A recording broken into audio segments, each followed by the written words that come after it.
deal with, not having equal pay for equal work, domestic violence, sexual assault. So it's time that we have a representative that will legislate from that lived experience and really being able to connect to what all people are going through, but in particularly a demographic that deserves representation because we're holding up our local communities. So we need to have a voice in our state capitol.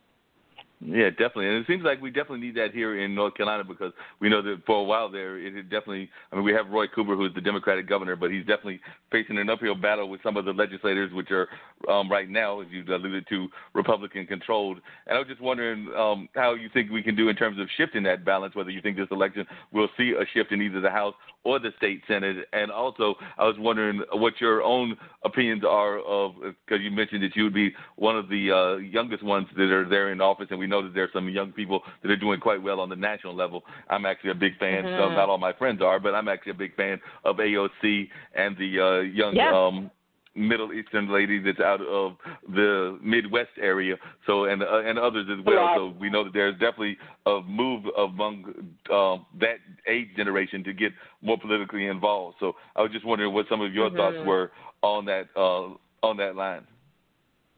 Yes, I agree. I think we definitely need to bring more young millennial women of color to the forefront because the things that we're going through need to be communicated. It wasn't until Lauren Underwood, 31-year-old black woman in Congress, at the congressional level, she worked with Congresswoman Alma Adams, and it took black women to say, wait a minute, we need to have a committee to address the fact that black women are dying from childbirth at a higher rate.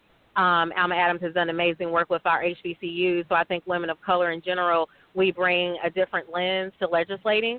And in regards to the ability to work with Governor Cooper, depending on how the presidential race shakes out, I think that will impact the down-ballot races. And Durham will be just fine because we're very blue, but in some of these, what you call a flippable district that's very mixed with Democrats and Republicans, they will be impacted by the top of the ticket in that presidential race. But putting that to the side, we do have the potential to carry the Senate by one seat. So we actually have a better chance of taking the Senate than we do with the House. Can I make a quick comment? To give the governor that much-needed assistance to actually get some work done, like expanding Medicaid. Yeah, this is Shel Horowitz again. You mentioned AOC. AOC got a big running start from a group called Justice Democrats. There's another group that I support called Movement Voter Project. These are groups that funnel money to insurgent candidates on the ground in places where they feel like those that help the not just money but also organizing resources and skills can really make a difference. It certainly paid off for AOC's race and Ayanna Pressley and things like the Doug Jones victory over Roy Moore in Alabama, groups like this that are going outside the framework of the Democratic Party to go to the people who are progressive and who can be held accountable. It's a really good strategy, and it's one of the places where I tend to put my charity work is into groups like this. Yeah, I think that's a point well taken. I think that we need a new model.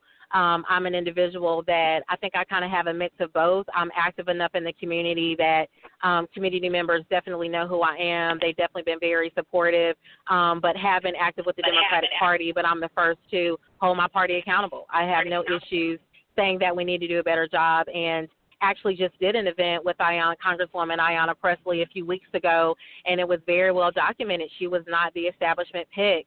And I have had challenges in my current race as far as, individuals who thought, I didn't wait my turn and just kind of put myself out there. And but it's because I knew I was the best candidate and the most qualified. But say all that to say, that's why we need those other organizations to support all candidates to make sure our government is more reflective of the individuals that are really doing the work on the ground instead of just, candidates that maybe cherry picked, but not really represent their local community. So very inspired by the campaigns of the entire squad, but particularly Ayanna Pressley because she was not the establishment pick, but just did it. She was the first black woman on Boston City Council, first black woman to represent Massachusetts in Congress, period. And she could not have done that without the support of other organizations like the ones that you mentioned. And if anyone listening definitely need to watch that documentary on Netflix, where AOC is one of the candidates. I think it's called Breaking the House or Breaking Down the House.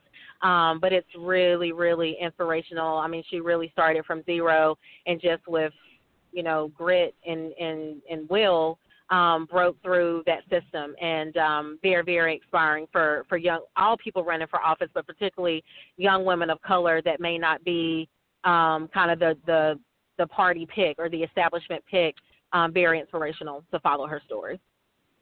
And what do you tell folks that, Natalie, that because we have a lot of that here in this area where people go by whatever the various PACs pick and everything. So we do have a lot of that kind of, as you call it, cherry picking of the candidates. So when you are not one of the candidates, I think you were endorsed by some of them, but when you're not one of the candidates, yes, or you don't get those kind of endorsements and everything, what do you say to folks that tell you don't run because you don't have the experience or because you're too young or because you don't have the quote unquote endorsement of whatever the groups are that are the end groups?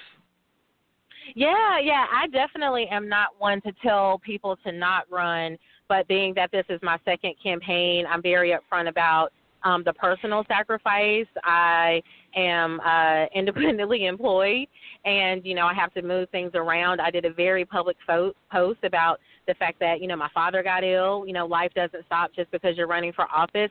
So I think it's definitely more difficult. You will need to really have your act together to have a really strong ground game. If you don't get support from those larger groups, you're going to need to do more canvassing. You're going to need to do more phone banking.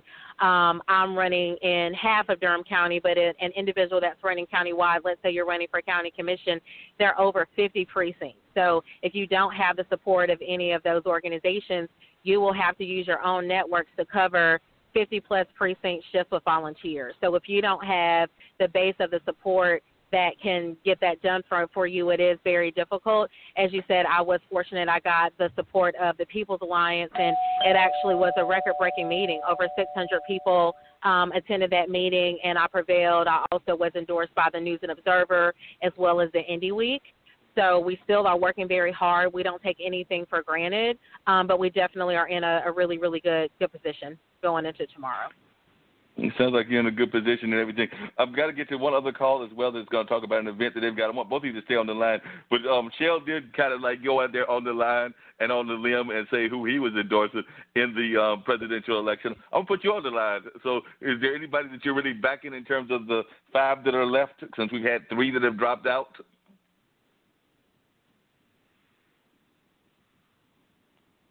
Natalie? Oh, that's for me. Yes. Sorry, I thought you said something about Warren. I am a full-on Elizabeth Warren surrogate, and I joined her team. I honestly was very supportive of Senator Kamala Harris as a woman of color. Wanted to support her not only because she was a woman of color, but I just thought she was very qualified. I thought she would do a really great job and be very effective. So when she exited the race, I, just kind of reevaluated the field, and I've been fortunate enough to actually meet Senator Warren on a number of occasions. Again, I am active with the Democratic Party, and from my own personal experience, just from what I've seen, the way that she interacts with people, her supporters are really, really on fire. And I was just blown away that I was at this national event, and of all the candidates that came before us, they were really, really excited about Senator Warren. I also find her to be very engaging as a result of her story. So back to I'm running because of my lived experience. I look forward to the senator talking more about her personal story. She had to leave school. She didn't go directly from undergrad to law school. She had to, take a break for a while to be a homemaker. She has a story of her parents being fearful that they were going to lose their home and couldn't pay their mortgage when she was young. So it's my belief that when you go through trials and tribulations in life, it will make you a more compassionate leader. And I think also her debate performance 2 debates ago shows that she has what it takes to stick up to Donald Trump. And definitely will say that for any folks that question her electability, if you vote for her, she's electable. Done. It's that simple. I think when it comes to women, we have to work harder. But when it comes to this whole electability issue, when so many other developed nations have had women in top seats, I think that we just need to get over that and just get behind a candidate. I will admit it does look like some other candidates are working to consolidate. We have had Amy Klobuchar and Pete Buttigieg to get out of the race. Amy Klobuchar actually was very strong. I think she peaked a little bit too late. I think she took a hit early on in her campaign as a result of, rumors and things that some folks were saying, but I think she was a very, very strong candidate.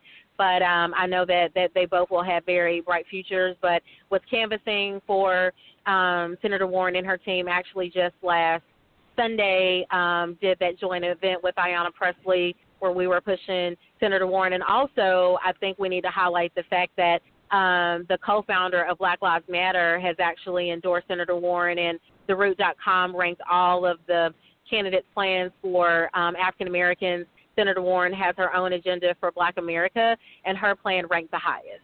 So I do believe of all candidates, I think she's sincere. I don't think she's pandering. I think that she will listen, but she also has the backbone needed to stick up to Donald Trump. Yeah, but I definitely agree with you on that. I definitely think she does. I want both of you to stay on the line. Dean, can you get Rashid on? I wanted to talk about the play that he's got going on, but I want both of you to stay on the line because we got about another 18 minutes, and I definitely want to get back to some of the political stuff before we wind up the show. But Rashid, are you with me? I am, Mark. I am. How you doing? How you doing tonight? I'm doing good. We were just talking to Shell Horowitz. He was doing a lot of work with environmental companies, entrepreneurship and business companies that are trying to do a lot of work with green and being more environmentally conscious, even as they make money. And, of course, we've got Natalie Murdock, who is running for state senate for Floyd McKissick's seat.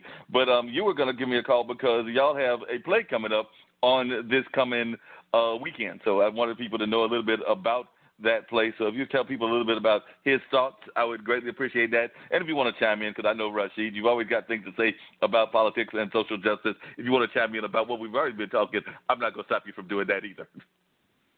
Mark, I appreciate that. Dean and Marc, I thank you for allowing me to speak to your audience about his thoughts. This is a play that was written by a poet who the poems are inspired by a poet by the name of Sean Keenan Gorham, and he's passed on. But the playwrights are Dasana Hanu and Joseph Church, the poet, Churchwell, and it's a cast of four of us. This is I regard it as it's blacknificence as far as like in the context of love and poetic verse. It's really it's got a sultriness to it. It has passion, love. It speaks to falling in love, the trials of the experience of being in a relationship, and the question and the desire to reconcile, heal, and move forward. The performance is going to be at the Hayti Heritage Center this Friday and Saturday. This Friday it's going to be showing at 8 o'clock, and then on Saturday it's going to be showing at 7:30. We have a beautiful cast. We have local area Raleigh-Durham poet and MC Sean Harris. We have singer, songwriter, performer Nyla Madlock, and we have a new thespian to our entourage, if you will, beautiful young sister by the name of Bree Humphrey, and the four of us. It's really like going to be like a kind of stripped down performance, because we want to maintain the integrity of the poetry, and it's like Black Shakespearean. So we are going to still have the scripts just because this is like really new and fresh, and we just kind of wanted to hit it while it's hot. This the poetry company is the Black Poetry Theater, and they are currently resident artists based in Hayti Heritage Center, And again, the two playwrights for the company are Dasan Ahanu and Joseph Church the Poet. Church